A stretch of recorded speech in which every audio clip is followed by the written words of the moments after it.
wa Chama cha Mapinduzi oye!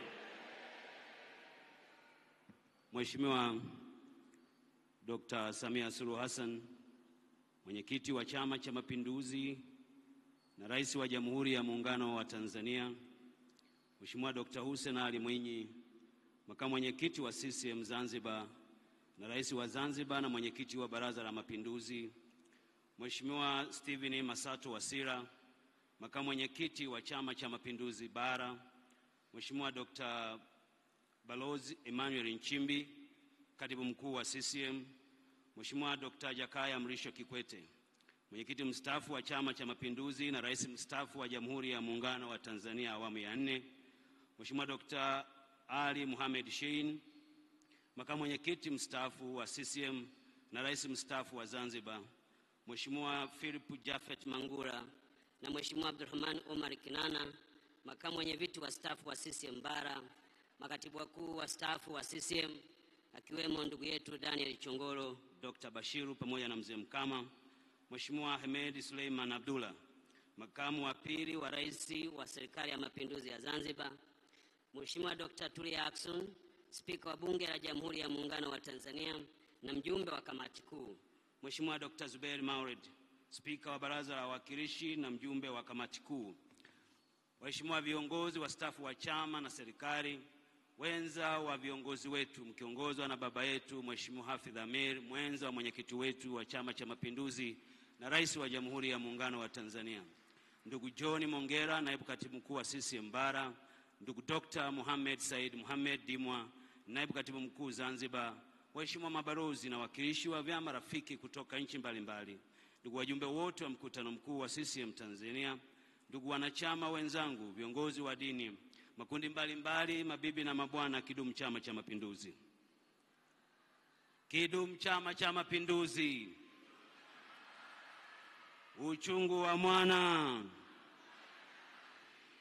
Mheshimiwa Mwenyekiti, kwa niaba ya Mheshimiwa Kassim Majaliwa, Waziri Mkuu wa Jamhuri ya Muungano wa Tanzania, ambaye umemtuma shughuli nyingine na kwa sababu hiyo hakufanikiwa kuja kwenye mkutano huu kuwasilisha taarifa hii, naomba kwa niaba yake nianze kwa kumshukuru Mwenyezi Mungu mwingi wa rehema kwa kutujalia afya njema na kutuwezesha kukutana hapa leo siku hii tukiwa wazima wa afya njema.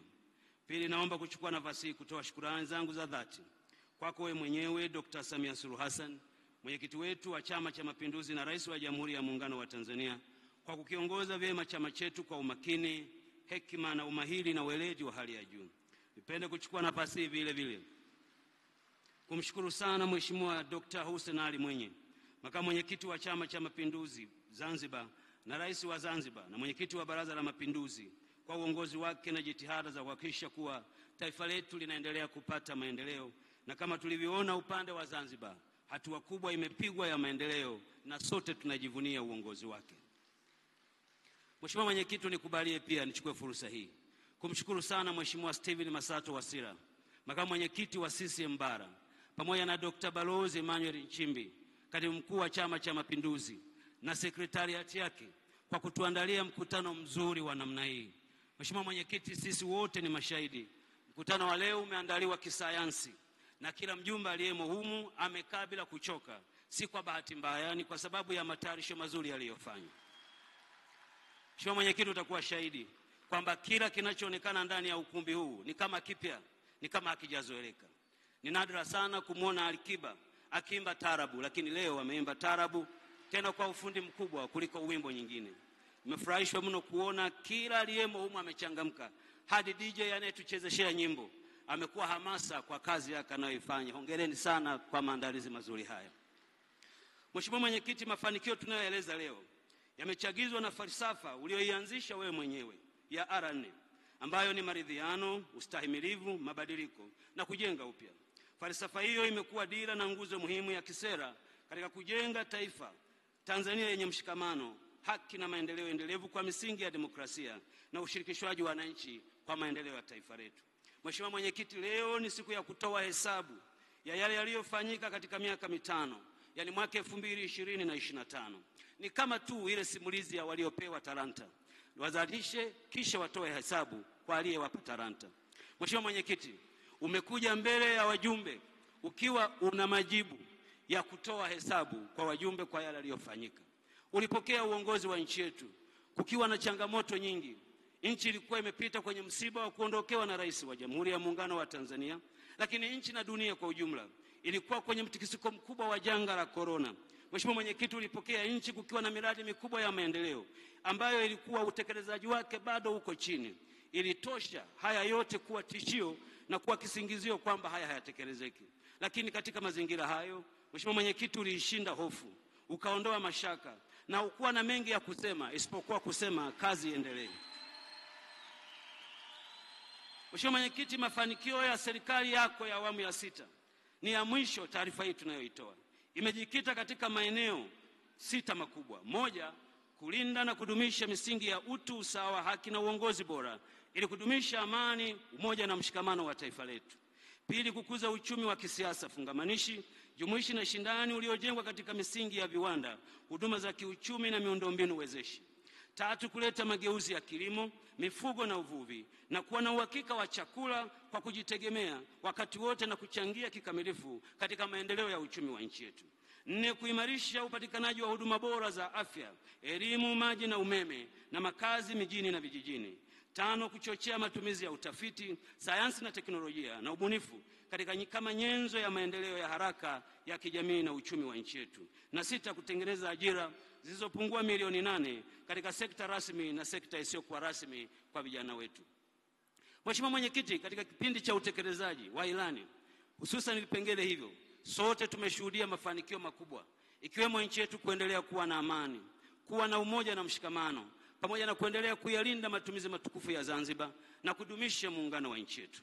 Serikali imeendelea kuimarisha demokrasia, utawala bora na haki za binadamu kwa kuchukua hatua mbalimbali, ikiwemo kuondoa zuio la mikutano ya hadhara ya vyama vya siasa na hivyo kuimarisha vyombo vya habari na kuongeza haki ya kujieleza miongoni mwa wananchi. Mheshimiwa Mwenyekiti, kama mzaburi asemavyo, ingawa mtu atakwenda zake akilia zichukuapo mbegu za kupanda, hakika atarudi kwa kelele za furaha aichukuapo miganda yake. Leo Mheshimiwa Mwenyekiti, unayo miganda mikononi mwako ambayo ni mafanikio ya utekelezaji wa ilani hii. Miganda hiyo iliyo mikononi mwako mbele ya wajumbe ni mafanikio kwenye sekta zote za huduma ya uchumi pamoja na huduma za uchumi pamoja na huduma. Miganda hiyo iliyo mikononi mwako tutaieleza kwa kifupi kupitia video fupi tutakayoicheza hapa. Ili kuweza kujua mafanikio hayo, Mheshimiwa Mwenyekiti, mengi sitayaeleza katika utangulizi wangu.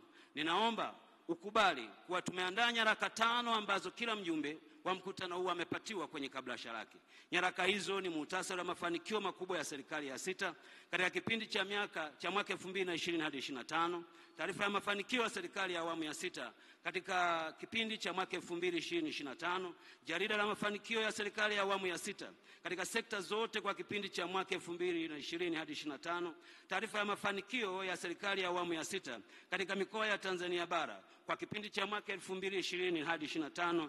Taarifa hii, Mheshimiwa Mwenyekiti, inapatikana katika mfumo wa nakala tete kwenye flash ambazo waheshimiwa wajumbe wamewekewa kwenye mabegi yao. Jarida la mafanikio ya serikali ya awamu ya 6 katika mikoa ya Tanzania bara kwa kipindi cha mwaka 2020 hadi 2025.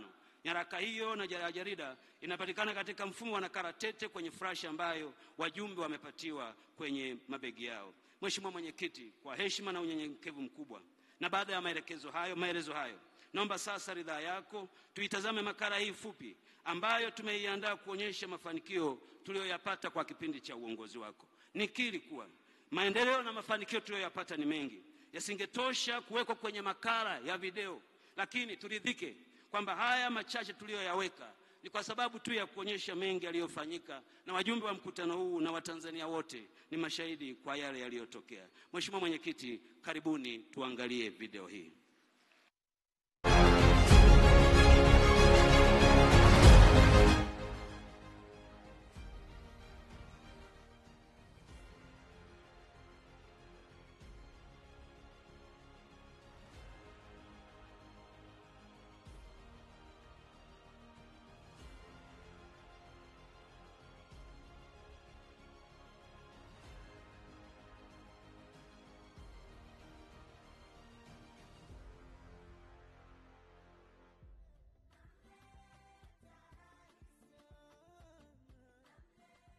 Serikali ya Jamhuri ya Muungano wa Tanzania chini ya awamu ya 6 ya Mheshimiwa Dr. Samia Suluhu Hassan imeendelea kutekeleza kwa ufanisi mkubwa ilani ya uchaguzi ya Chama cha Mapinduzi kwa kipindi cha Novemba mwaka 2020 hadi 2025.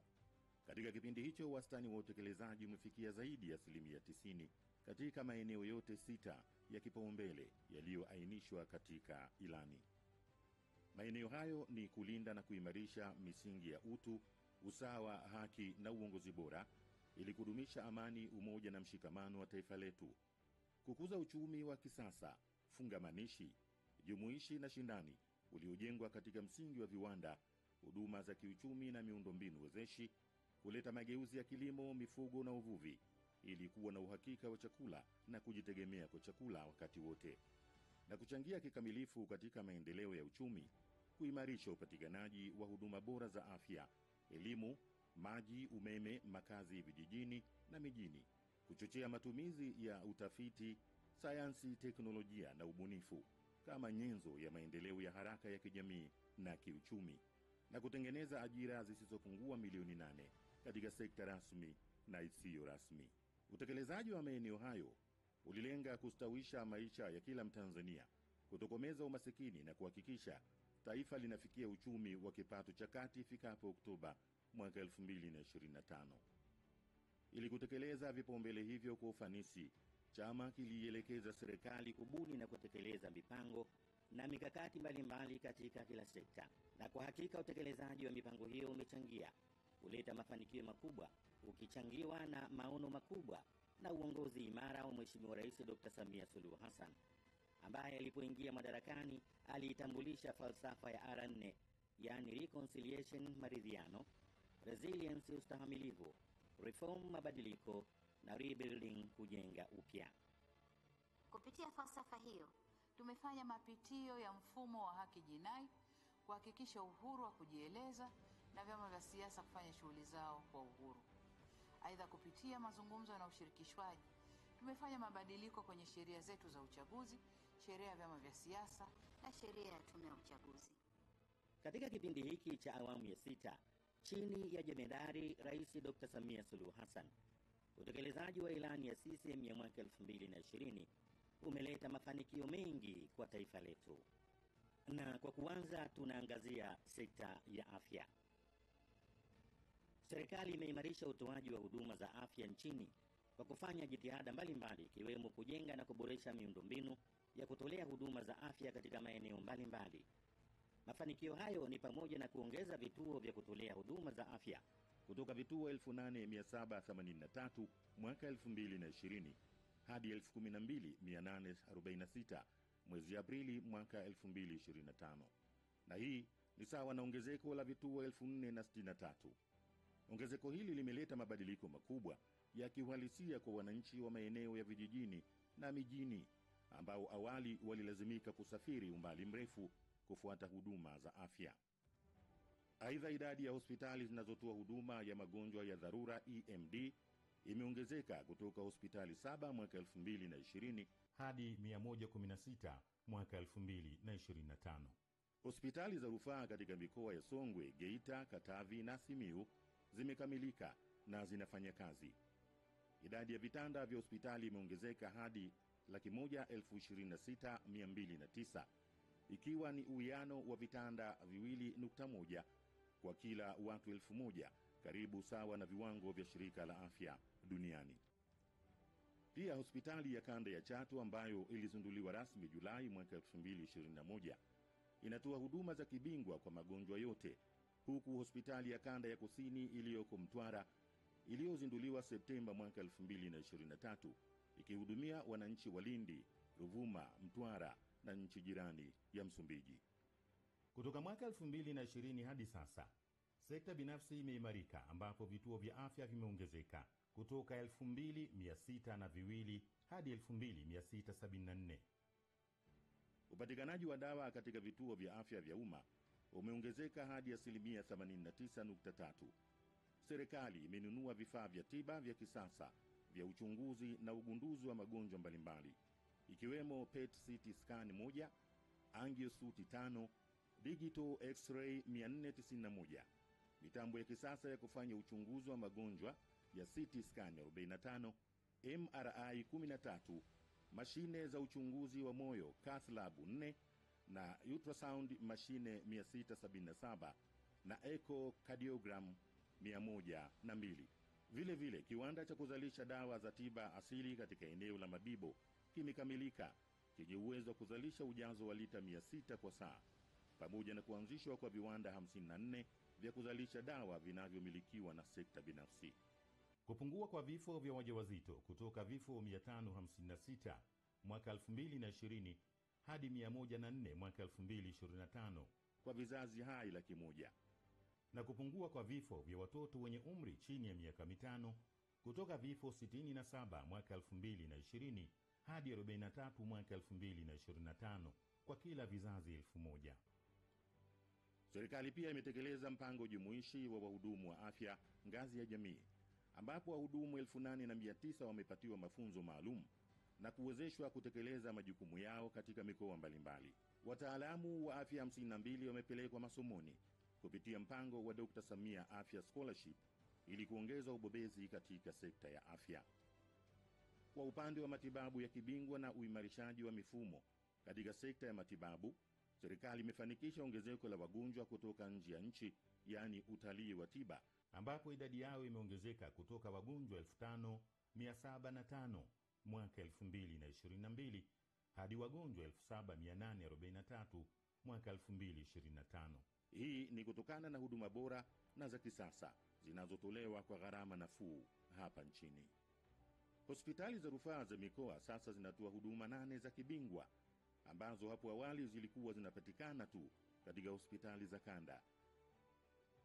Aidha, serikali imesomesha madaktari bingwa 317 ambao wamepangiwa kazi katika vituo hivi.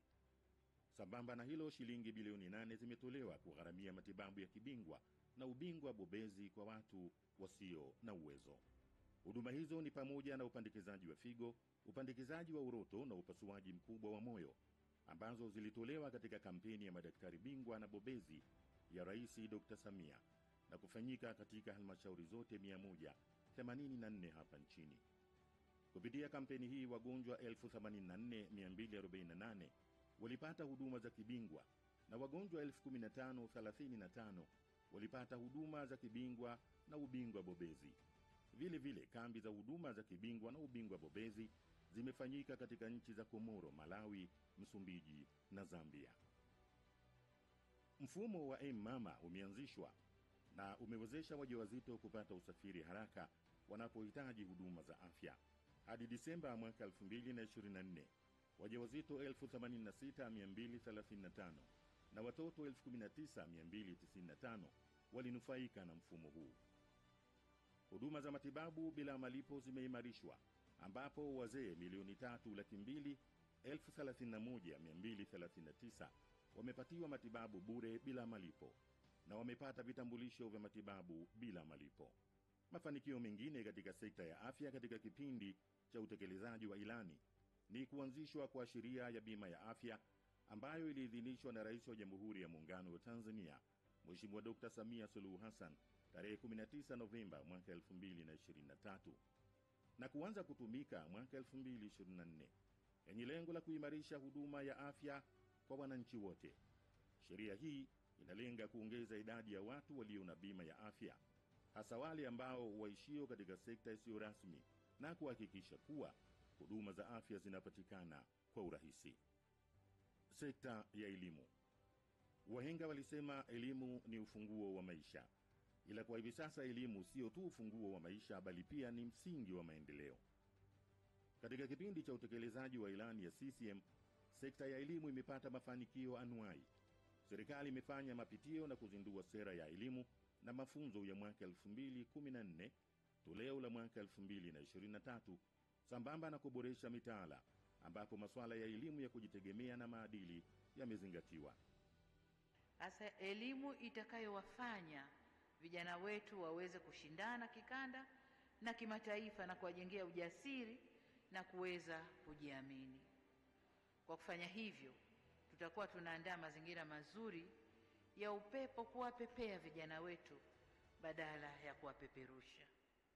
Kwa kuwa serikali inatekeleza sera ya elimu bila ya ada kuanzia ngazi ya elimu ya awali hadi kidato cha 6, bajeti ya elimu imeongezeka kutoka shilingi bilioni 312 bilioni 56,792,500 mwaka 2020 hadi bilioni 796 milioni 385,416,000 mwaka 2025, ambapo wanafunzi wanaonufaika nao wameongezeka kutoka milioni 14,940,925 mwaka 2020 hadi milioni 16,151,281 mwaka 2025. Miundombinu ya shule za msingi na sekondari imeboreshwa na shule za msingi zimeongezeka kutoka shule 16,656 mwaka 2020 hadi shule 19,783 mwaka 2025. Shule za sekondari kutoka 5,001 mwaka 2020 hadi 5,926 mwaka 2025. Navyo vyumba vya madarasa ya elimu ya msingi kutoka 128,425 mwaka 2020 hadi madarasa 1,55,330 mwaka 2025, na madarasa ya elimu ya sekondari kutoka 46,928 mwaka 2020 hadi 81,052 mwaka 2025. Vile vile shule 26 za sekondari za wasichana za kidato cha 5 na 6 zimejengwa katika mikoa 26 ili kuhakikisha kuwa wanafunzi wa kike wanapata elimu bora. Aidha, serikali imekamilisha ujenzi wa vyuo 29 vya mafunzo ya ufundi stadi ambavyo vimeanza kutoa mafunzo, kuendelea na ujenzi wa vyuo 65 na kukarabati vyuo 29 vya elimu ya mafunzo ya ufundi stadi. Mikopo ya elimu ya juu pia imeongezeka kutoka shilingi bilioni 464 mwaka 2020 hadi bilioni 786 mwaka 2025. Mikopo hiyo imesaidia kuongeza udahili wa wanafunzi katika vyuo vya elimu ya ufundi kutoka wanafunzi 344,815 mwaka 2020 hadi 440,040 mwaka 2025, na wanafunzi wa elimu ya juu kutoka wanafunzi 98,003 mwaka 2020 hadi wanafunzi 129,837 mwaka 2025. Eneo jingine kubwa ni kuanza kutoa mikopo kwa wanafunzi wa ngazi ya stashahada wanaosoma fani za kipaumbele ikiwemo afya, sayansi na ufundi, ambapo shilingi bilioni 19.95 zimetolewa kwa wanafunzi 7,534 wa mwaka 2024-2025. Sekta ya maji. Serikali imeendelea kuimarisha usimamizi wa sera kwa kupitisha sera ya taifa ya maji mwaka 2002 toleo la mwaka 2005, ambayo itaimarisha mikakati na programu za maendeleo katika sekta za maji, kuendeleza tafiti kuhusu teknolojia bora zinazotumika katika kutoa huduma ya maji na kusimamia matumizi endelevu ya rasilimali za maji. Kutokana na juhudi hizo, mafanikio yamepatikana katika kutekeleza ilani ya uchaguzi ya CCM ya mwaka 2020 kama ifuatavyo. Jumla ya miradi ya maji 2,331 imekamilika, ambapo 1,965 ni ya vijijini na 366 ni ya mijini, na hivyo kuboresha upatikanaji wa huduma ya maji vijijini kutoka wastani wa 70.1 mwaka 2020 hadi 33% mwezi Disemba mwaka 2024, na maeneo ya mijini kutoka wastani wa 84 hadi 91.6. Kukamilika na kuanza kutoa huduma kwa mradi wa maji wa Ziwa Victoria katika mji wa Tinde wilaya ya Shinyanga na mji wa Shelui wilaya ya Iramba mkoani Singida. Kupitia mradi huo, wananchi wapatao 86,980 walinufaika katika miji ya Tinde na Shelui wilaya ya Iramba mkoani Singida, ambao umetumia shilingi bilioni 24.75. Kukamilika kwa miradi iliyochukua muda mrefu kujengwa ikiwemo miradi ya Same Mwanga Korogwe, Mbugango, Kiabakari, Butiama, ujenzi wa tekeo la maji katika mji wa Kigoma Arusha na miradi ya maji 177 katika maeneo ya vijijini maarufu kama miradi chechefu. Aidha, miradi mingine ni mradi wa maji wa Orkusmet ulioko Simanjiro, nao haukubaki nyuma. Mradi huu ambao hadi kukamilika kwake utagharimu shilingi bilioni 38.11 utawanufaisha watu 52,000 pamoja na mifugo yao. Vilevile kuanza ujenzi wa mabwawa ya kimkakati ya Kidunda na Farkwa ili kuimarisha upatikanaji wa huduma za maji. Ujenzi wa bwawa la Kidunda linalogharimu shilingi bilioni 329.46 umeanza ili kuhakikisha maji yanapatikana katika kipindi chote cha mwaka katika mto Ruvu ambao ni chanzo kikuu cha maji kwa jiji la Dar es Salaam na baadhi ya maeneo ya mkoa wa Pwani. Kununuliwa na kuanza kutumika kwa seti 25 za mitambo ya kuchimba visima, seti 5 za mitambo ya ujenzi wa mabwawa na seti 4 za vifaa vya utafiti wa maji chini ya ardhi.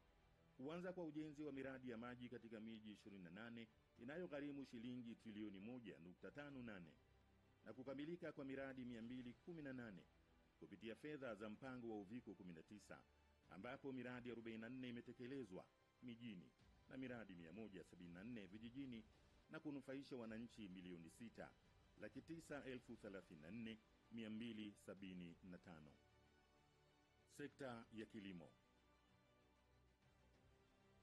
Katika kipindi cha Novemba mwaka 2020 hadi mwaka 2025, serikali imetekeleza mikakati iliyolenga kuongeza tija katika uzalishaji wa mazao, kuboresha vyama vya ushirika, miundombinu ya umwagiliaji na upatikanaji wa pembejeo. Serikali imepata mafanikio makubwa ya kuimarisha mfumo wa stakabadhi za mazao ghalani, ambapo vyama vya ushirika vimeongezeka kutoka 2,150 mwaka 2020 hadi 4,060 mwaka 2024.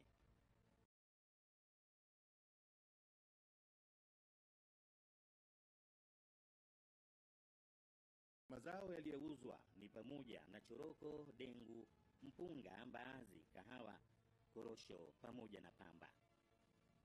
Serikali imekamilisha mchakato wa kuanzisha benki ya ushirika ambayo imezinduliwa na Mheshimiwa Rais Dr. Samia Suluhu Hassan jijini Dodoma tarehe 28 Aprili mwaka 2025 na kufikia lengo la ukwasi wa shilingi bilioni 58. Kuongezeka kwa wanachama wa vyama vya ushirika kwa asilimia 42.4 kutoka vyama milioni 5.9 mwaka 2020 hadi milioni 8.4 mwaka huu. Upatikanaji wa mbolea umewezesha uzalishaji wenye tija kwa mazao ya biashara na chakula, kuihakikishia nchi usalama wa chakula pamoja na fedha za kigeni kutokana na uuzaji wa mazao ya biashara. Aidha, kiwanda cha mbolea cha Itracom kilichoko Dodoma chenye uwezo wa kuchanganya tani milioni 1 kwa mwaka kimeanzishwa. Vilevile kampuni ya mbolea Tanzania TFC imepatiwa mtaji wa shilingi bilioni 116 kwa ajili ya ununuzi wa usambazaji wa mbolea.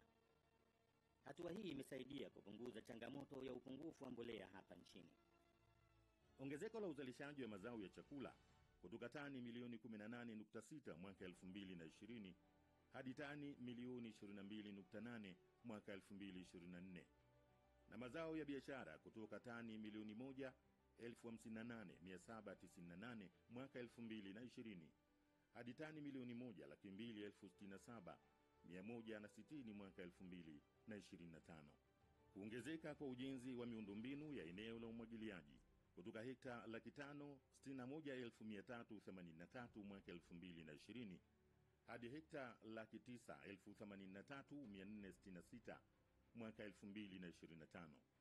Hii ni sawa na asilimia 82 ya lengo la ilani ya uchaguzi ya CCM ya kufikia hekta milioni 1.2. Ongezeko hilo limetokana na kukamilika kwa ujenzi wa ukarabati wa skimu mbalimbali za umwagiliaji, zikiwemo 34 zenye jumla ya hekta 31,773, zikijumuisha skimu ndogo 11 sawa na hekta 2,481, skimu za kati 16 sawa na hekta 13,520 na skimu kubwa 7 sawa na hekta 15,772, pamoja na ujenzi wa mabwawa mapya 19 yenye uwezo wa zaidi ya mita za ujazo bilioni 131.53 kwa ajili ya kilimo cha umwagiliaji. Miundombinu ya uhifadhi wa chakula imeimarishwa kwa kujenga maghala 46 na vihenge 20 vyenye uwezo wa kuhifadhi tani 219,921 za mazao. Aidha, mfumo wa usajili wa maghala na wanunuzi wa mazao umeanzishwa ili kuimarisha usalama wa chakula na lishe. Lengo la usajili huo ni kutambua idadi ya maghala ya sekta za umma na binafsi na kiasi cha mazao kinachoweza kuhifadhiwa. Mafanikio mengine yaliyopatikana katika sekta ya kilimo ni kufunguliwa kwa masoko mapya 10 ya kilimo kwa mazao kama vile vanila, karafuu, pilipili manga, mananasi, kakao, tumbaku, ndizi na parachichi katika nchi za China, India, Canada, Marekani, Israel, Malaysia, Indonesia, Singapore, Uturuki, Zambia na Afrika ya Kusini. Vituo 45 vyenye matrekta 500 vilianzishwa katika mikoa 15 ili kupunguza gharama za uzalishaji na kuongeza tija. Aidha, vijana zaidi ya 193,000 waliwezeshwa kupata hekari 491,929 kwa ajili ya shughuli za kiuchumi, na mbegu bora 46 zimegunduliwa na kuidhinishwa na Kamati ya Kitaifa ya Mbegu, zikiwemo za mtama, viazi vitamu na karanga. Vilevile aina 11 za mbegu na miche bora ya chikichi, migomba, mihogo, minazi na pareto zimegunduliwa. Mnamo Machi 20 mwaka 2023, Rais Dr. Samia Suluhu Hassan alizindua programu ya Building Better Tomorrow BBT kwa lengo la kuinua vijana na wanawake katika kilimo. Kupitia BBT, mashamba ya ekari 340,244.98 yametengwa. Mafunzo yametolewa kwa washiriki 686, vituo 16 vya BBT vimeanzishwa na matrekta 100 yamesambazwa. Programu hii imezalisha ajira 120,111 kati ya mwaka 2023 hadi mwaka 2025. Hebu sasa tuiangalie sekta ya mifugo. Katika kipindi cha utekelezaji wa ilani ya uchaguzi ya CCM ya mwaka 2020, sekta ya mifugo imeimarika na kupata mafanikio mbalimbali, ikiwemo kuongezeka kwa uzalishaji wa maziwa kutoka lita bilioni 3.1 mwaka 2020 hadi kufikia lita bilioni 3.97 mwaka 2024, kulikochagizwa na ng'ombe wa maziwa kutoka milioni 1.2 mwaka 2020 hadi milioni 1.4 mwaka 2025. Viwanda vya kuchakata nyama vimeongezeka kutoka 3 hadi 7 na kuchangia kuongezeka kwa nyama inayouzwa nje kutoka tani 1,669 hadi tani 14,701. Kutoa mafunzo kwa vijana 240 katika vituo 8 vilivyoanzishwa kupitia programu ya Jenga Kesho Iliyo Bora BBT. Mafanikio hayo yamechangiwa na hatua mbalimbali, ikiwemo utoaji wa elimu ya teknolojia ya ufugaji bora, uboreshaji wa mbari za mifugo na malisho, udhibiti wa magonjwa na kuongezeka kwa machinjio ya kisasa kutoka 11 mwaka 2020 hadi 24 mwaka 2024, pamoja na ujenzi wa malambo 100 kwa ajili ya kunyoshea maji mifugo. Kuimarika kwa huduma za ugani kwa kuajiri maafisa 764 wa huduma za ugani katika serikali za mitaa na kutoa mafunzo ya ufugaji wa kisasa kwa wafugaji 47,643 ili kusaidia kuongeza tija katika ufugaji. Sekta ya uvuvi. Serikali ya awamu ya 6 imefanya juhudi kubwa katika kuimarisha sekta ya uvuvi na kukuza uchumi wa buluu. Jitihada hizo zimewezesha kuongeza pato la nchi na kuboresha maisha ya watu wanaofanya kazi katika sekta ya uvuvi.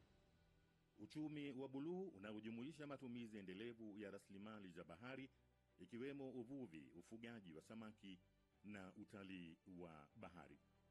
Katika kutekeleza hayo, mwaka 2023, Rais Dr. Samia Suluhu Hassan aliweka jiwe la msingi la ujenzi wa bandari ya uvuvi ya Kilwa Masoko, ambao unaendelea hivi sasa. Ujenzi wa gati umefikia 90%, jengo la utawala 85%, na ujenzi wa sehemu ya ubaridi wa kuhifadhia samaki 65%. Mauzo ya mazao nje ya nchi yameongezeka kutoka tani 167,256 mwaka 2020 hadi kufikia tani 199,387 mwaka 2025. Kuongezeka kwa thamani ya mazao ya uvuvi yaliyouzwa nje ya nchi kutoka dola za Kimarekani bilioni 813,586,681.20 mwaka 2020 hadi milioni 935,388,969.80 mwaka 2025. Kukopesha wananchi 1,213 jumla ya vizimba 222 kwa ajili ya kuimarisha ufugaji wa samaki, ambapo jumla ya shilingi bilioni 1.29 zimetumika kusambaza boti 160 kwa wanufaika 3,163. Kati ya hao 1,008 ni wanawake na 2,155 ni wanaume. Mafanikio mengine ni kutoa mikopo yenye thamani ya zaidi ya shilingi bilioni 4.44 na mafunzo ya uongezaji thamani ya zao la mwani kwa wakulima 1,738. Sekta ya nishati. Serikali imeimarisha vyanzo vya nishati na miundombinu ya mafuta na gesi kati ya Novemba mwaka 2020 hadi mwaka 2025, ikiwa ni utekelezaji wa ilani ya CCM. Mafanikio yaliyopatikana ni pamoja na kuongezeka kwa kiwango cha umeme uliounganishwa katika mfumo wa gridi ya taifa kutoka megawati 1,602.3 mwaka 2020 hadi megawati 431.7 mwaka 2025. Mradi wa kuzalisha umeme wa bwawa la Julius Nyerere Hydropower Project umekamilika na mitambo yote 9 imeshafungwa. Matarajio ya mradi huu ni kuzalisha megawati 2,115. Mradi wa kuzalisha umeme wa Kinyerezi namba 1 extension megawati 185 kwa kutumia gesi asilia, na mradi wa Rusumo ambao umetekelezwa katika mto Kagera kwa ushirikiano wa nchi 3 za Tanzania, Burundi na Rwanda kwa mgawanyo sawa wa umeme wa megawati 26.7. Tanzania imeendelea kuangazwa kupitia miradi ya ujenzi wa miundombinu ya kusafirisha umeme kutoka kilomita 6,111.3 mwaka 2020 hadi kilomita 7,745.4 mwaka 2025, na njia za kusambaza umeme kutoka kilomita 153,988.49 mwaka 2020 hadi kilomita 100,087,817.3 mwaka 2025. Aidha, vijiji vyote nchini vimeshaunganishwa na huduma ya umeme. Rais wa Jamhuri ya Muungano wa Tanzania Mheshimiwa Samia Suluhu Hassan ni kinara wa kuhamasisha matumizi ya nishati safi ya kupikia, ambapo mwezi Mei mwaka 2024 alizindua mkakati wa taifa wa matumizi ya nishati safi ya kupikia ya mwaka 2024-2034 ambao unatoa mwongozo wa kitaifa wa kuhakikisha kuwa 80% ya Watanzania wanatumia nishati safi ya kupikia ifikapo mwaka 2034. Kupitia utekelezaji wa mpango huo, nyumba 1,551, viwanda 57, magari 5,000 na taasisi 9 zimeunganishwa na mfumo wa gesi asilia hapa nchini. Mwezi Januari mwaka 2025, Tanzania ilikuwa mwenyeji wa mkutano wa viongozi wa Afrika kuhusu nishati uliojulikana kama Mission 300. Mkutano huo ulilenga kuwafikishia umeme watu milioni 300 ifikapo mwaka 2030. Katika mkutano huo, mikataba ya nishati ya kitaifa kutoka nchi 12 barani Afrika ikiwemo Tanzania ilisainiwa, hatua ambayo ni msingi wa uwekezaji mkubwa na mageuzi ya sera za nishati. Halikadhalika, mitungi ya gesi zaidi ya 452,000 imesambazwa katika wilaya 139 na majiko banifu zaidi ya 200,000 yenye ruzuku ya 25% hadi 50% yamesambazwa katika kaya zilizoko katika maeneo ya vijijini, pamoja na kujenga miundombinu ya kusambaza gesi asilia katika makazi 980, ambapo mkandarasi ameanza kazi ya upimaji na usanifu wa mradi wa kuongeza hisa za serikali katika kitalu cha Mnazi Bay kutoka 20% hadi 40%. Serikali inaendelea kutekeleza mikakati ya kukabiliana na uharibifu wa mazingira na mabadiliko ya tabia nchi katika kipindi cha utekelezaji wa ilani, ambako sera ya taifa ya uchumi wa buluu ya mwaka 2024 na mkakati wa utekelezaji wa miaka 10 kutoka mwaka 2024 hadi mwaka 2034 imetungwa, ambayo itasimamia utekelezaji wa katazo la matumizi ya kuni na mkaa kwa taasisi zote za umma na binafsi ili zihamie kwenye matumizi ya nishati safi. Sekta ya uchukuzi.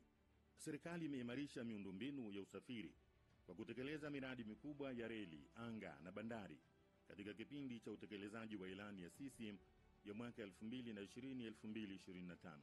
Kazi zilizotekelezwa na sekta ya uchukuzi ni pamoja na kukamilika kwa ujenzi wa reli ya kisasa ya SGR kipande cha Dar es Salaam Makutupora kilomita 722, ambapo huduma ya kusafirisha abiria kati ya Dar es Salaam, Morogoro na Dodoma zilianza kutolewa rasmi mwishoni mwa mwezi Juni mwaka 2024.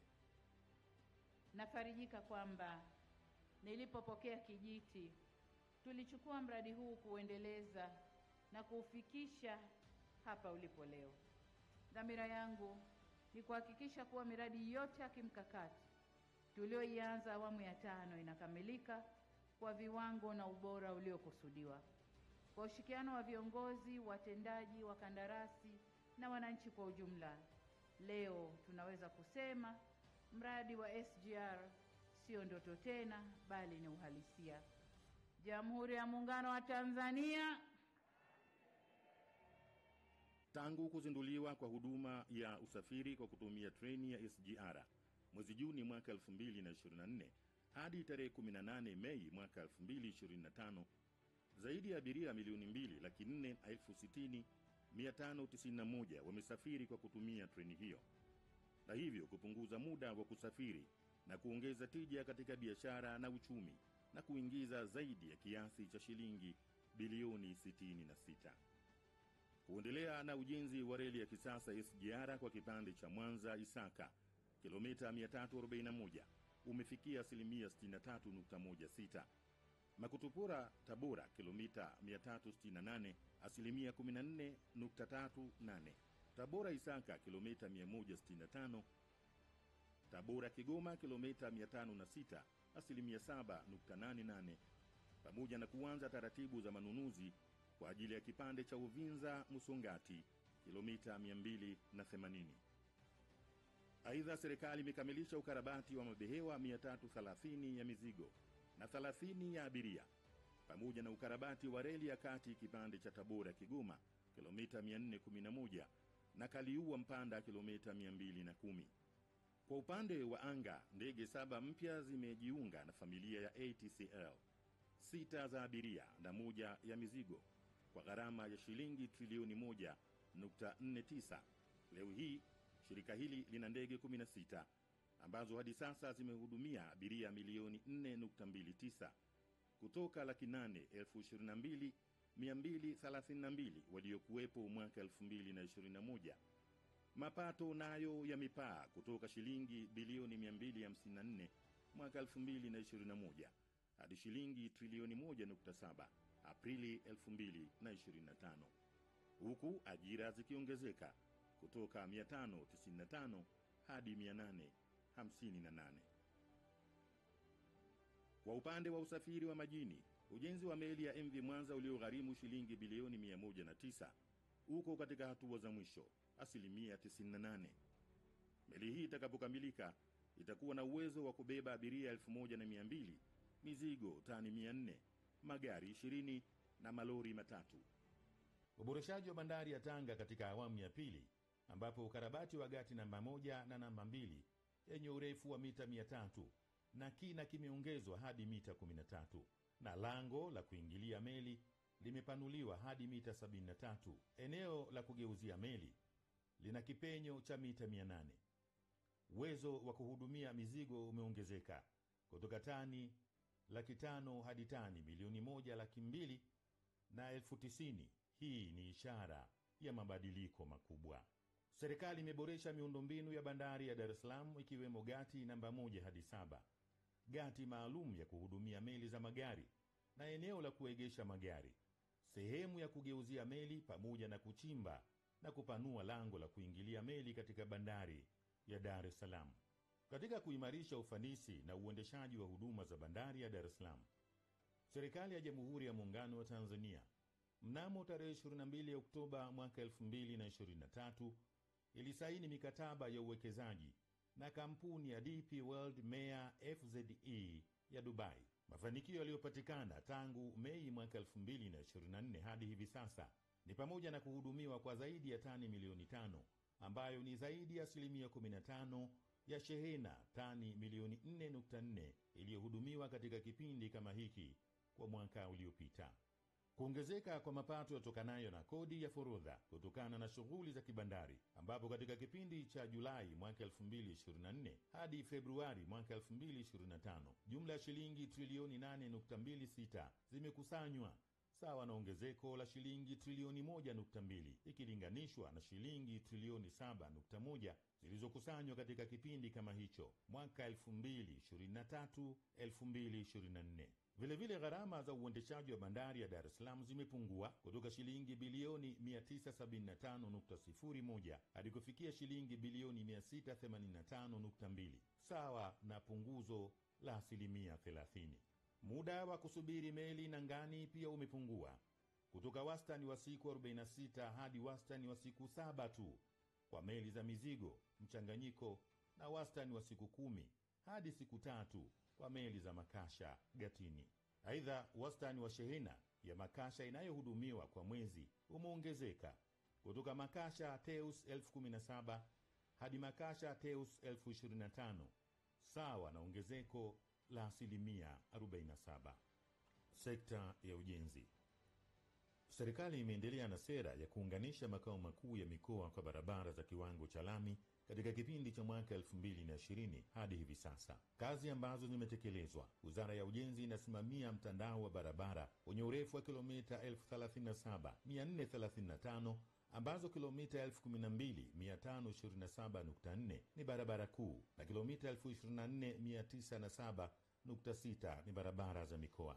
Hadi kufikia Aprili mwaka 2025, ujenzi wa kiwango cha lami wa barabara zenye urefu wa kilomita 109.5 umekamilika na ujenzi wa kilomita 275.5 unaendelea. Aidha, hadi Aprili mwaka 2025, jumla ya kilomita 98.13 za barabara za mikoa zimejengwa kwa kiwango cha lami na jumla ya kilomita 192.9 zilikarabatiwa kwa kiwango cha changarawe.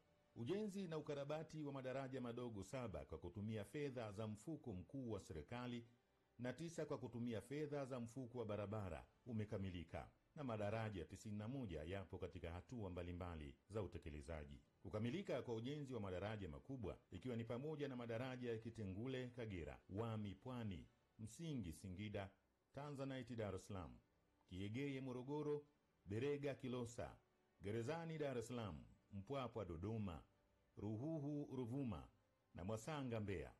Ujenzi wa daraja la Kigongo Busisi mkoani Mwanza umekamilika. Aidha, flyover ya Chang'ombe Dar es Salaam imekamilika. Ujenzi wa awamu ya 3 na 4 wa miundombinu ya barabara za mwendokasi BRT jijini Dar es Salaam umeanza na BRT awamu ya 2 kwa njia ya Mbagala inatarajiwa kuanza kutoa huduma.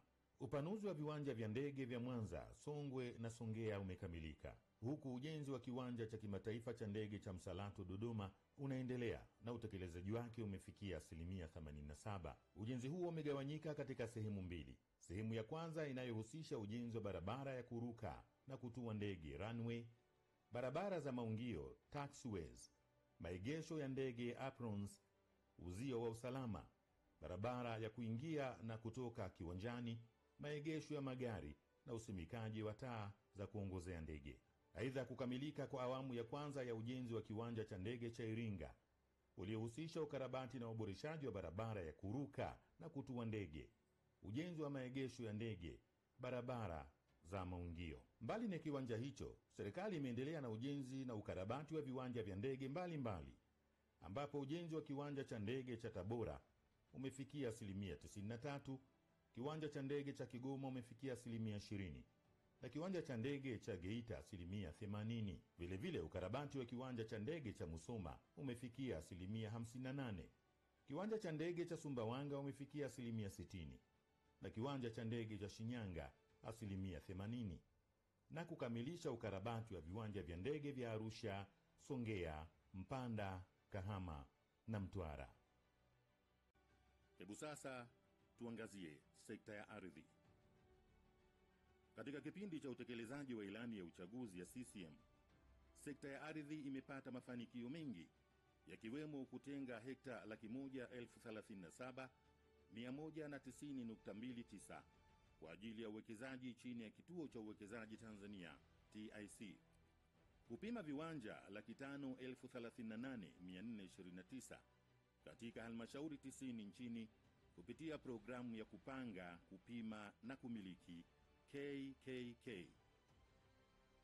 Vilevile kuandaa michoro ya mipango miji 30,812 katika mikoa 26 yenye jumla ya viwanja 7,241,686, ambapo ramani za upimaji 1,012,297 zenye viwanja 2,385,114 zimebadilishwa kutoka analojia na kuwa za kidigitali.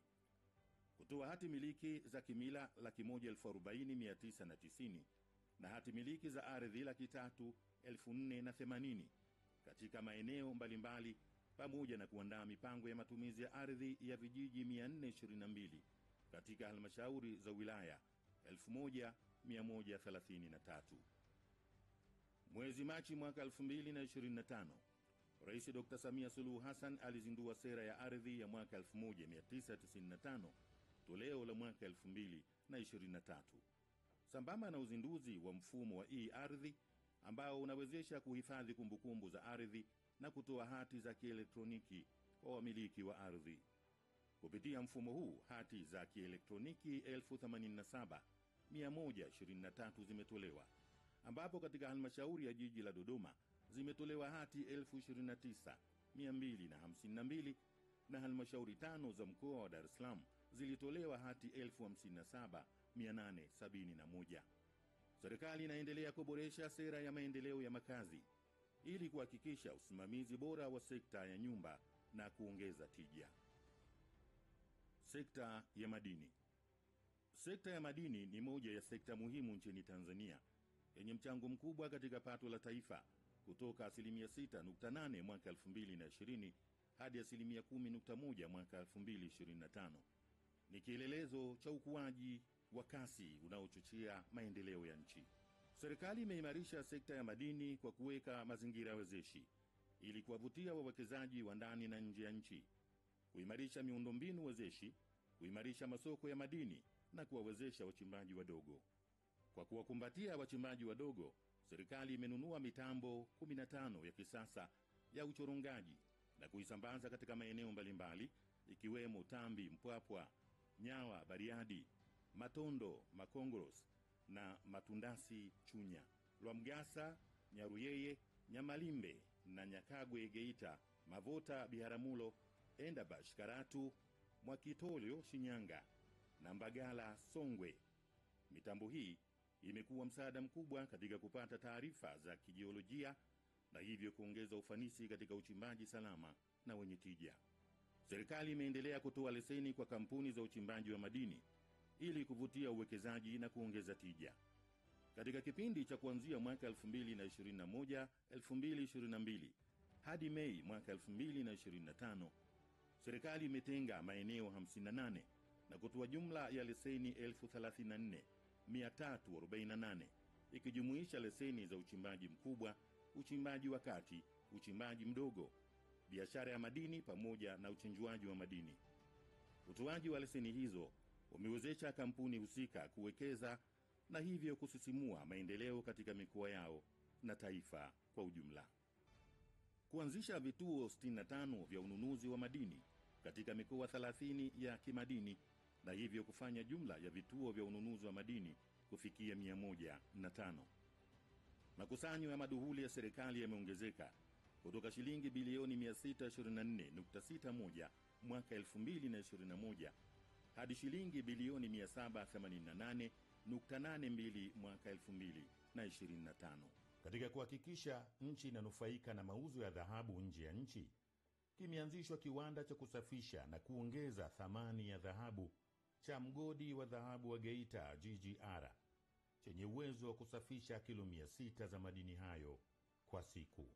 Sekta ya madini imebadilika kutoka kuwa kivuli hadi kuwa mwanga unaoangaza njia ya maendeleo. Sekta ya maliasili na utalii. Sekta ya maliasili na utalii ina mchango mkubwa katika ukuaji wa uchumi kwa kuwaongezea wananchi kipato na fursa za ajira. Serikali imeendelea kusimamia ipasavyo mikakati ya kukuza vivutio mbalimbali vya utalii, zikiwemo hifadhi za wanyama, misitu ya mazingira asilia, utamaduni, fukwe na malikale. Vilevile imeendelea kutunza maliasili za nchi na mazao yatokanayo na maliasili, hususan wanyamapori, misitu na nyuki, ili kuchangia kikamilifu ukuaji wa uchumi hapa nchini. Katika kipindi cha utekelezaji wa ilani kutangaza vivutio vya utalii kupitia filamu ya Tanzania The Royal Tour ambayo Mheshimiwa Rais Dr. Samia Suluhu Hassan alishiriki kuiandaa. Pia ilitengenezwa filamu nyingine ya Amazing Tanzania yenye hadhi ya kimataifa kwa lengo la kuvutia watalii, hususan kwa soko la China, ambayo Mheshimiwa Rais Dr. Samia na Mheshimiwa Rais Dr. Hussein Ali Mwinyi walishiriki pamoja na mcheza filamu nguli kutoka China ajulikanaye kwa jina la Jing Dong. Mikakati mingine iliyotumika ilihusisha watu maarufu kama Tourism Goodwill Ambassador, maonesho na misafara ya kutangaza utalii road shows, channel maalumu ya kutangaza vivutio vya utalii Tanzania Safari Channel, ofisi za ubalozi na kushiriki maonesho ya biashara na utalii ya kitaifa na kimataifa. Kutokana na jitihada zote hizi, Tanzania imeshinda tuzo lukuki za kimataifa: Africa's Leading Destination 2024, World's Leading Safari Destination na hifadhi ya taifa Serengeti ikiwa hifadhi bora duniani kwa miaka 5 mfululizo. Mlima Kilimanjaro, kilele cha fahari ya Afrika, umetajwa kuwa kivutio bora cha utalii barani Afrika. Kuanzia mwaka 2021 hadi mwaka 2024, idadi ya watalii imeongezeka kwa kasi isiyo ya kifani, kutoka watalii milioni 1.7 hadi milioni 5.3. Kati yao watalii wa kimataifa waliongezeka kutoka 922,692 hadi milioni 2.14, huku watalii wa ndani wakiongezeka kutoka 788,933 hadi milioni 3.21. Idadi hii si tu kwamba imeongeza mapato na ajira kwa wananchi, bali pia imechochea uboreshaji wa miundombinu katika maeneo ya utalii na huduma kwa wageni. Vilevile mapato yatokanayo na shughuli za utalii yameongezeka kutoka dola milioni 700 mwaka 2020 hadi dola bilioni 3.3 mwaka 2024.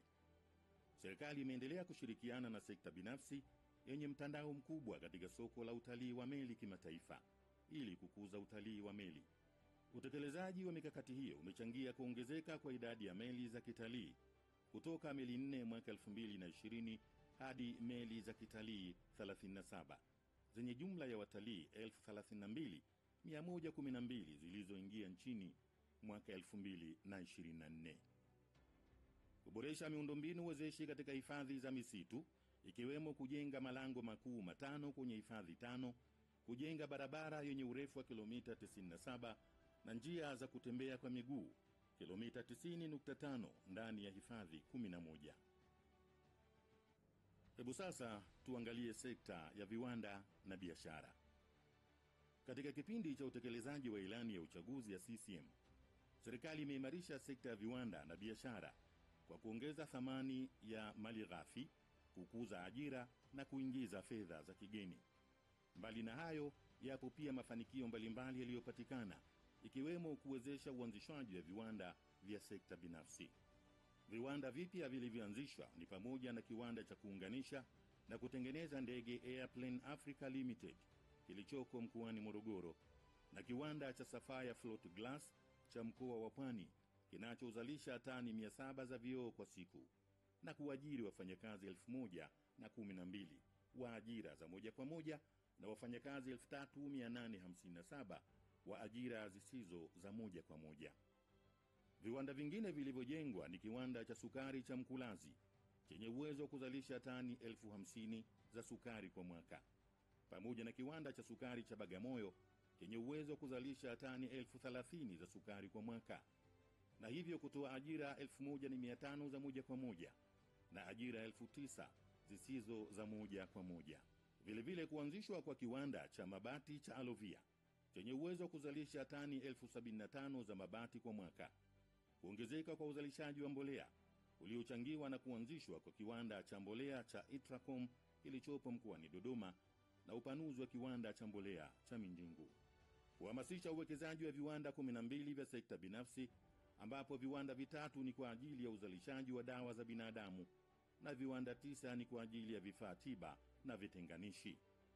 Mafanikio yaliyopatikana ni pamoja na kuongezeka kwa thamani ya bidhaa zilizozalishwa viwandani kutoka shilingi bilioni 20,689.7 mwaka 2020 hadi shilingi bilioni 26,438.5 mwaka 2023. Kujengwa kwa kongani za viwanda ikiwemo kongani ya Kwala mkoani Pwani ambapo viwanda viwili vya nguo na vipodozi vimejengwa na kuendelea na ujenzi wa kongani ya kisasa katika eneo la Kikongo wilayani Chalinze mkoani Pwani. Sekta ya mawasiliano. Serikali imetekeleza mipango mbalimbali ili kuhakikisha teknolojia, mawasiliano na ubunifu vinatumika kikamilifu katika kuwezesha na kuendesha sekta za uchumi. Katika kutekeleza mipango hiyo, mafanikio mbalimbali yamepatikana, ikiwa ni pamoja na kuongeza kiwango cha upatikanaji wa huduma za mawasiliano ya simu za viganjani kutoka 95% mwaka 2020 hadi kufikia 97% mwaka 2024. Kuongezeka kwa upatikanaji wa huduma ya internet kutoka 43% mwaka 2020 hadi kufikia 89% kwa 3G na 84% kwa 4G mwaka 2024, pamoja na kuanza kwa huduma za 5G. Upatikanaji wa huduma za mawasiliano ya internet ya kasi katika maeneo ya umma umeongezeka kutoka 23% mwaka 2020 hadi 57% mwaka 2024. Na kiwango cha uunganishwaji wa taasisi za serikali na miundombinu ya mtandao wa kasi kimefikia 50% mwaka 2024 kutoka 20% mwaka 2020.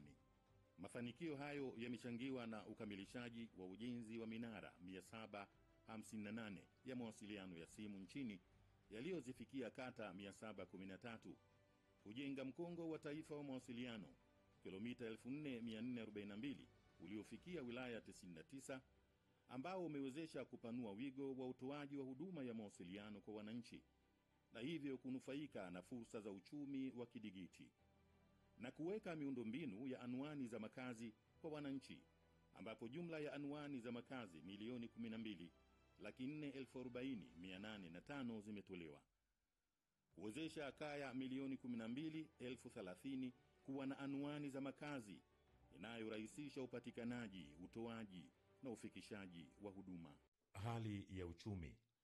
Serikali imeimarisha uwekezaji katika nishati, maji, afya, elimu na usafirishaji, ambapo kiwango halisi cha ukuaji wa pato la taifa kimeongezeka kutoka 4.8% mwaka 2020 hadi 5.4% kwa sasa. Aidha, pato halisi la taifa linakadiriwa kukua kwa 5.4% kutoka ukuaji wa 5.1% mwaka 2023. Katika kipindi cha utekelezaji wa ilani, pato la wastani wa kila mtu limeendelea kuongezeka kutoka shilingi milioni 2,653,790 mwaka 2020 hadi shilingi milioni 3,055,606 hivi sasa. Mapato ya ndani yamefikia 15.8% ya pato la taifa mwaka 2024-2025 ikilinganishwa na matarajio ya 15.4% mwaka 2023-2024. Mapato ya kodi kufikia 12.9% ya pato la taifa mwaka 2024-2025 kutoka matarajio ya 12.6% mwaka 2023-2024. Serikali imeendelea kudhibiti kasi ya mfumuko wa bei na kuhakikisha kuwa unabaki kwenye wigo wa tarakimu moja ya wastani wa asilimia kati ya 3.0 hadi 5.0 katika muda wa kati. Mauzo ya bidhaa nje ya nchi yameongezeka kutoka dola bilioni 8.81 mwaka 2020 hadi dola bilioni 14.66 mwaka 2024. Upande wa uzalishaji wa ajira, jumla ya ajira milioni 8,084,204 zimezalishwa kupitia sekta ya umma na binafsi. Hii ni sawa na asilimia 101.05 ya lengo la kuzalisha ajira milioni 8. Uwezeshaji wananchi kiuchumi. Serikali imeendelea kufanya jitihada za kuhakikisha zinamwezesha mwananchi kupambana na umasikini kwa kusimamia programu mbalimbali ili kuinua ubora wa maisha. Serikali imetekeleza miradi 17,421 ya sekta za afya, elimu na maji na kutoa ajira za muda kwa kaya za walengwa 662,374 Tanzania bara na Zanzibar, kutoa mikopo isiyo na riba shilingi bilioni 240.9 kupitia mfuko wa wanawake, vijana na watu wenye ulemavu. Kupitia programu maalum elimu ya ujasiriamali kwa vijana 164,443 waliomaliza taasisi za elimu ya juu na kati ilitolewa ili kuwawezesha kujiajiri na kujipatia kipato. Mafanikio yaliyopatikana katika kuwezesha wananchi kiuchumi ni pamoja na kuhaulisha fedha kupitia mfuko wa maendeleo ya jamii TASAF kwa kaya za walengwa milioni 1,357,965 katika vijiji, mitaa na shehia 17,260 Tanzania bara na Zanzibar. Serikali imeendelea kutekeleza mikakati mbalimbali ya kuboresha hali za maisha ya watu kwa kuhakikisha kila mwananchi anapata fursa sawa za maendeleo na hivyo kuchangia katika ustawi na maendeleo endelevu kwa wote. Mafanikio yaliyopatikana ni pamoja na kuwezesha upatikanaji wa mikopo yenye masharti nafuu kiasi cha shilingi bilioni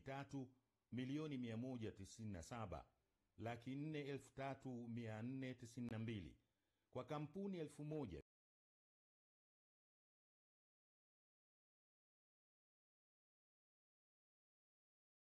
1,148 zilizonufaisha vijana 1,164,443 katika halmashauri 46 kupitia mfuko wa maendeleo ya vijana. Aidha, serikali imeendelea kutoa huduma za msingi katika makazi ya wazee nchini, ikiwemo ujenzi na ukarabati wa nyumba za makazi yenye jumla ya wazee 558 yanayoendeshwa kwa kushirikiana na sekta binafsi. Aidha, juhudi za serikali kuwezesha wananchi kiuchumi ziliwezesha kuzalisha ajira milioni 7,015,331. Kati ya ajira hizo, shughuli za kilimo zilikuwa na mchango mkubwa katika ajira zilizozalishwa, ambapo zilichangia jumla ya ajira milioni 4,259,771. Hii ni sawa na asilimia 60.7 ya ajira zote. Ushiriki wa sekta binafsi. Katika kuboresha mazingira ya sekta binafsi kushiriki katika uwekezaji, serikali imetekeleza yafuatayo. Sheria 62 zimefanyiwa marekebisho, huku ada na tozo 374 zisizo na tija zimefutwa. Mfumo wa dirisha moja umeunganishwa ili kurahisisha uwekezaji, ambapo kwa sasa vibali vya uwekezaji vinapatikana ndani ya siku 3 tu. Miradi 1282 yenye thamani ya shilingi bilioni 15.1 imesajiliwa na inatarajiwa kuzalisha ajira 248,309. Halikadhalika umeanzishwa mfumo maalum wa kuwezesha mifumo ya serikali kuwasiliana na kubadilishana taarifa, Government Enterprise Service Bus, ambapo jumla ya mifumo 80 kati ya mifumo 130 ya taasisi za umma imewezeshwa kuwasiliana na kubadilishana taarifa kidigitali na kuwezesha mifumo hiyo kusomana. Sekta ya katiba na sheria. Sekta ya katiba na sheria ni muhimili mkuu katika kutoa haki kwa wananchi. Kutokana na umuhimu huo, serikali imetekeleza mikakati mbalimbali iliyowezesha wananchi kupata haki zao katika mihimili ya utoaji haki. Mafanikio yaliyopatikana ni pamoja na uboreshaji wa miundombinu ya majengo ya mahakama, kufungua ofisi za taifa za mashtaka katika wilaya 92 nchi nzima kati ya wilaya 139, sawa na 66.2%, kukamilisha ujenzi wa majengo 11 ya mahakama za mwanzo, kujenga jengo la Tume ya Haki za Binadamu na Utawala Bora katika eneo la Chinyoya jijini Dodoma, kukamilika ujenzi wa mahakama za wilaya 33 na kuimarisha matumizi ya lugha ya Kiswahili katika kutoa huduma za kimahakama, ambapo serikali imetafsiri sheria kuu 300 na sheria ndogo 1584 kutoka lugha ya Kiingereza kwenda lugha ya Kiswahili, kuanzisha msaada wa kisheria bila malipo uitwao kampeni ya msaada wa kisheria ya Mama Samia, Mama Samia Legal Aid kwa wananchi wenye kipato cha chini. Kampeni hii inafanyika kwa miaka mitatu kuanzia mwezi Machi mwaka 2023 hadi mwezi Februari mwaka 2026 katika mikoa yote ya Tanzania bara na Zanzibar. Lengo kuu la kampeni hii ni kulinda na kukuza upatikanaji wa haki kwa wote kupitia huduma ya msaada wa kisheria nchini, ambapo watu 2,698,908 wamepata huduma kupitia kampeni hiyo. Aidha, serikali imekamilisha ujenzi wa jengo la makao makuu ya mahakama ya Tanzania ambalo limegharimu kiasi cha shilingi bilioni 129.7 lililozinduliwa na Mheshimiwa Rais Dr. Samia Suluhu Hassan tarehe 5 Aprili mwaka 2025 katika eneo la Tambukareli jijini Dodoma. Sambamba na hilo, Rais Dr. Samia amezindua miradi mingine miwili ikiwemo jengo jipya la ghorofa 6 la Tume ya Utumishi wa Mahakama pamoja na nyumba 48 za kisasa za makazi ya majaji zilizopo jijini Dodoma. Serikali kukamilisha ujenzi huu imefanya katika historia ya miaka 104 ya uwepo wa mahakama ya Tanzania sasa kuwa na makao makuu yenye hadhi. Aidha, kwa mahakama ya Tanzania kuhamia rasmi mkoani Dodoma kunafanya mihimili yote mitatu ya serikali kuwepo makao makuu ya nchi. Serikali pia imekamilisha toleo la sheria za Tanzania zilizofanyiwa urekebu la mwaka 2023 ambalo limezinduliwa na Mheshimiwa Rais Dr. Samia tarehe 23 Aprili mwaka 2025 Chamwino jijini Dodoma. Hatua hii inadhihirisha dhamira ya dhati ya serikali kujenga taifa linalosimamia utawala wa sheria kwa kuwa na sheria zilizowekwa wazi, zilizo sahihi na zinazoeleweka. Na sasa tuangalie mambo ya nje na ushirikiano wa kimataifa. Serikali ilitekeleza diplomasia ya uchumi kwa kuratibu mikutano ya maendeleo na kuimarisha ushirikiano na nchi za Afrika, Ulaya, Asia na Mashariki ya Kati. Ilifungua balozi 2 mpya na konsili kuu 2, na biashara kati ya Tanzania na Jumuiya ya Afrika Mashariki iliongezeka kwa 61.1%. Aidha, serikali ilichukua hatua madhubuti ili kuimarisha amani, uhuru, maslahi ya taifa na diplomasia ya uchumi bila kuathiri misingi ya sera, mila na desturi zetu.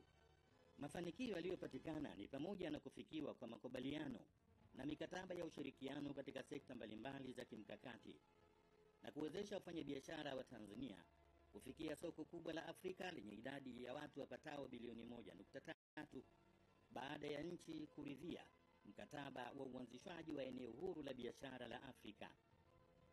Aidha, serikali imekarabati majengo ya balozi na kuhamasisha matumizi ya lugha ya Kiswahili kama lugha ya diplomasia katika jumuiya za kikanda na kimataifa. Mwaka 2024 ilizidi kuimarika na kutuletea manufaa makubwa katika nyanja za kimataifa, ikiwa ni pamoja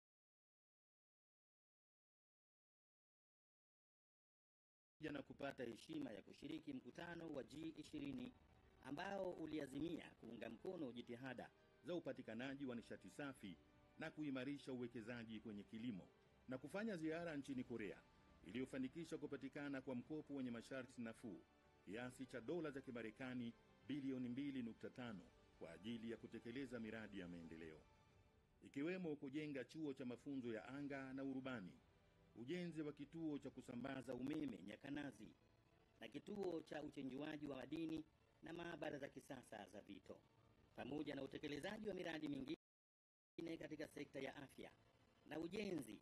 Ziara hiyo pia ilifanikisha kusainiwa kwa mkataba wa masharti nafuu wenye kiasi cha dola za Marekani milioni 163.6 kwa ajili ya kugharamia mradi wa ujenzi wa hospitali ya Binguni na kituo cha mafunzo ya afya huko Zanzibar.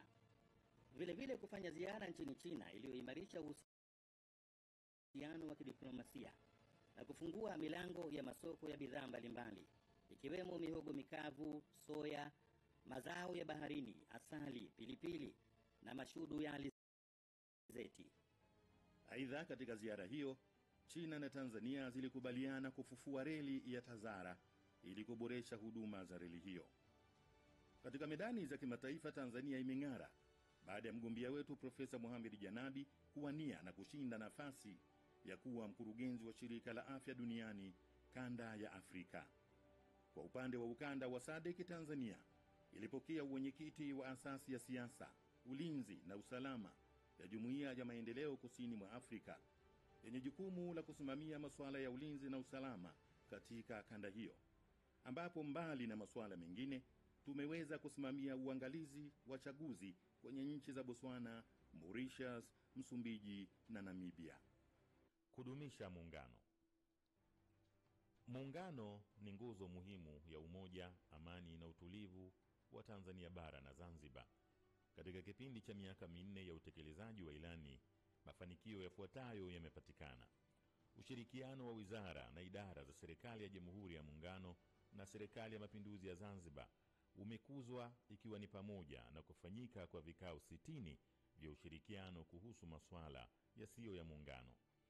Muungano ni nguzo ya umoja, mshikamano, amani na utulivu wa wananchi wa Tanzania bara na Zanzibar. Kutokana na umuhimu huo, serikali imeendelea kuulinda, kuuthamini na kuudumisha ili kuwawezesha wananchi kufurahia matunda yake. Katika kipindi cha miaka minne ya utekelezaji, mafanikio yaliyopatikana ni pamoja na kuzipatia ufumbuzi hoja 15 na kuondolewa kwenye orodha ya hoja za muungano, kuratibu vikao 60 vya ushirikiano baina ya sekta zisizo za muungano za serikali ya Jamhuri ya Muungano wa Tanzania na Serikali ya Mapinduzi ya Zanzibar, na kutekeleza miradi mbalimbali ya maendeleo. Ulinzi na usalama. Serikali imeendelea kuhakikisha kuwa mipaka ya nchi yetu inakuwa salama. Muungano wetu unaimarishwa. Mapinduzi matukufu ya Zanzibar yanalindwa pamoja na kuwepo kwa umoja, mshikamano na utulivu. Vile vile serikali imeimarisha vikosi vilivyopo mipakani kwa kuvipatia zana na vifaa kulingana na hali ya matishio. Kuimarisha ushirikiano na majeshi ya nchi jirani na jumuiya za kikanda. Kutoa mafunzo juu ya masuala ya ulinzi, uzalendo wa kitaifa, usalama na umuhimu wa kushiriki ulinzi kwa wananchi 55,790, na mafunzo ya ujuzi wa kujiajiri na kuajiriwa. Huduma za uzalishaji mali kwa vijana 158,546. Kuwezesha ushiriki wa Watanzania 5,754 katika vikosi vya kulinda amani, ambapo 1,489 walishiriki vikosi vya kulinda amani duniani katika misheni za MONUSCO Jamhuri ya Kidemokrasia ya Kongo, UNIFIL Lebanon, UNMISS Sudani Kusini, UNISFA Abyei Sudan na MINUSCA Jamhuri ya Afrika ya Kati. Mapambano dhidi ya dawa za kulevya. Serikali imeendelea na mapambano dhidi ya dawa za kulevya kwa kutekeleza afua za kupunguza upatikanaji wa dawa za kulevya nchini, kupunguza madhara yanayosababishwa na utumiaji wa dawa za kulevya na kuboresha ushirikiano wa kikanda na kimataifa katika mapambano dhidi ya dawa za kulevya.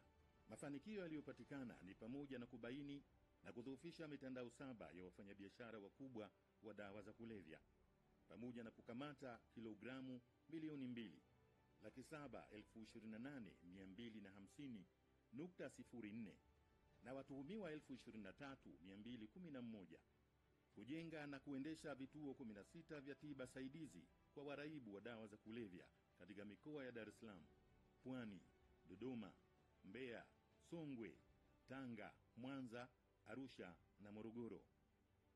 Kutunga sera ya taifa ya kudhibiti na kupambana na dawa za kulevya mwaka 2024 na kuanzisha maabara ya uchunguzi na sayansi jinai ili kuokoa gharama kubwa zinazotumika katika uchunguzi wa sampuli. Serikali ya awamu ya 6 chini ya mamlaka ya kudhibiti na kupambana na dawa za kulevya inamtaka kila mwananchi kuwa mlinzi wa vijana na kuwalinda ili wasijiingize katika matumizi ya dawa za kulevya. Uendelezaji makao makuu na mji wa serikali. Uendelezaji makao makuu na mji wa serikali. Serikali imeendelea na ujenzi wa awamu ya pili ya ofisi za wizara na taasisi katika mji wa serikali wa Mtumba, ambayo yatakapokamilika yatakuwa na uwezo wa kuchukua watumishi takribani 19,410. Hadi kufikia Aprili mwaka 2025, ujenzi wa majengo ya ofisi za wizara na taasisi umefikia wastani wa 90.1%, huku majengo 6 kati ya 34 yakiwa tayari yamekamilika, yakisimama kama alama ya dhamira ya kweli ya serikali. Aidha, uendelezaji wa mji wa serikali umeenda sambamba na ujenzi wa miundombinu ya barabara, taa za barabarani, mawasiliano, mifumo ya maji safi na maji taka na usalama, kupanda miti na kuendeleza bustani. Barabara za lami zenye urefu wa kilomita 59.1 zimekamilika, ambazo zinaunganisha taasisi. Mchakato wa upembuzi yakinifu wa barabara ya kilomita 9.9 inayounganisha mji wa serikali na ikulu ya Chamwino umekamilika. Umeme wa kisasa wa kilovolti 33 unaotandazwa umbali wa kilomita 42 umefikia 55%, na mifumo ya usalama ya mfumo wa kamera za CCTV zimefikia 47% hadi hivi sasa. Sekta ya michezo. Katika kipindi cha mwaka 2020 hadi 2025, hatua madhubuti zimechukuliwa ili kuboresha sekta ya michezo. Kutokana na jitihada hizo, mafanikio yaliyopatikana ni pamoja na kuimarika kwa ubora wa michezo, hususan ligi ya mpira wa miguu na ubora wa timu ya taifa, ambapo kulingana na viwango vya FIFA, Tanzania inashika nafasi ya 107 ikilinganishwa na nafasi ya 135 mwaka 2020. Mafanikio mengine ni kuwa nchi mwenyeji wa mashindano ya CHAN mwaka 2025 na AFCON mwaka 2027, ambapo ujenzi wa kiwanja cha AFCON mkoani Arusha umefikia zaidi ya 43%. Ukarabati wa viwanja vya Uhuru na Benjamin Mkapa jijini Dar es Salaam umefikia 40%. Ujenzi wa viwanja vya michezo Kizimkazi unaendelea. Mchezo wa mpira wa miguu kwa watu wenye ulemavu Tanzania umepanda viwango katika historia ya michezo hapa nchini, kutokana na juhudi kubwa zilizofanywa na serikali ya awamu ya 6. Timu ya soka ya wanawake Twiga Stars imefuzu kwa mara ya kwanza kushiriki mashindano ya fainali za kombe la mataifa ya Afrika kwa wanawake wa AFCON. Timu za Tanzania za vijana chini ya miaka 20 zimetoa ubingwa wa Sekafa, na chini ya miaka 15 ubingwa wa michuano ya timu za taifa za African Schools Football Championship, kutoa motisha kwa vilabu vya ndani vinavyoshiriki mashindano ya kimataifa kupitia goli la mama na knockout ya mama kwa upande wa masumbwi. Kwa mara ya kwanza Tanzania bara imeweza kuingiza timu 4 mfululizo kwenye mashindano ya ngazi ya vilabu barani Afrika hadi mwaka 2024-2025. Aidha, serikali ya awamu ya 6 imekuwa ikisisitiza wananchi wajali afya zao kwa kufanya mazoezi ya mara kwa mara, angalau kila Jumamosi. Kutokana na jitihada hizo, vilabu 692 vya michezo vimeanzishwa, huku vilabu 115 vya mbio za polepole jogging vimesajiliwa katika mikoa mbalimbali hapa nchini. Mbali na michezo mbalimbali iliyopo Tanzania, mchezo wa soka umekuwa mchezo pendwa zaidi kwa wananchi, hasa timu za Simba na Yanga ambazo zimetawala hisia za watu wengi na kuwafanya mashabiki wa timu hizo kuitana watani wa jadi, na hasa pale timu hizo zinapocheza mchezo wa dabi ya Kariakoo, ambayo ni moja ya mechi kubwa zaidi hapa nchini, ikijaa ushindani ndani ya uwanja na tambo kutoka kwa mashabiki wa timu hizo mbili za mtaa wa Kariakoo. Katika kipindi chote cha utekelezaji wa ilani, serikali imeendelea kuimarisha uratibu wa ufuatiliaji wa miradi ya maendeleo iliyotekelezwa ili kuimarisha ufanisi, kupata thamani halisi ya fedha zinazotumika na hivyo kufikia malengo yaliyokusudiwa. Katika kipindi hicho, viongozi wakuu wa kitaifa na viongozi wengine pamoja na watendaji walifanya ziara na kutoa maelekezo, maoni na ushauri kwa ajili ya kuimarisha utekelezaji. Aidha, kwa mwaka 2024 serikali ilianzisha kauli mbiu Rais Samia na maendeleo, wasikie na waone, ambapo kupitia kauli mbiu hiyo mawaziri walikagua, kuzindua na kuweka mawe ya msingi kwenye miradi mbalimbali ya maendeleo. Ni dhahiri kwamba mafanikio makubwa yamepatikana chini ya uongozi mahiri wa Mheshimiwa Rais Dr. Samia Suluhu Hassan.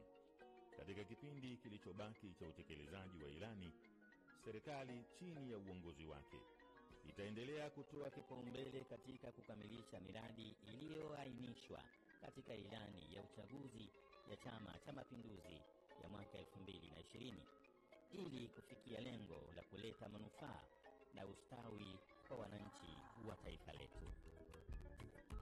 Sisi hatuna deni nawe, wewe ndo unatudai mama.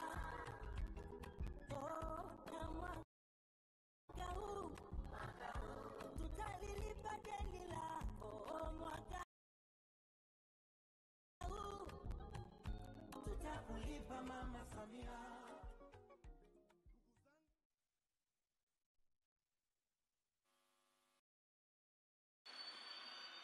CCM oye!